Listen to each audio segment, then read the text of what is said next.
பப்ளு, உனக்கு நல்ல லைஃப் இருக்குடா. நீ நல்லா படிச்சா பெரிய வேலைக்கு போகலாம், நிறைய சம்பாதிக்கலாம்டா. அதுக்கப்புறம் உன்னை கல்யாணம் பண்ணிக்க என்னை விட அழகான பொண்ணுங்க கியூல நிப்பாங்க. உனக்கு பிடிச்ச பொண்ண நீ செலக்ட் பண்ணி கல்யாணம் பண்ணிக்கலாம். எனக்கு உன்ன மாதிரி ஒரு பொண்ணு வேணாம், நீதான் வேணும். பப்ளு, உனக்கு எப்படி சொல்லி புரிய வைக்கிறதுன்னு எனக்கு தெரியலடா. நீ எப்படி சொல்லணும் நான் புரிஞ்சுப்பேன். ஐயோ பப்ளு, ப்ளீஸ் என்ன டார்ச்சர் பண்ணாத. உனக்கும் எனக்கும் பொருத்தம் இல்ல.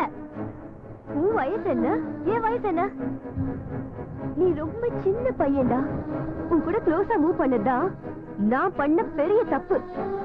அதுக்காக தான் இப்ப வேதனை பட்டுக்கிட்டு இருக்கேன். அதெல்லாம் எனக்கு தெரியாது. உன்னை எனக்கு பிடிச்சிருக்கு. என்கிட்ட உனக்கு என்னடா பிடிச்சது? என் அழகா இல்ல என் உடம்பா? உனக்கு என்ன வேணுமோ அதை எடுக்க.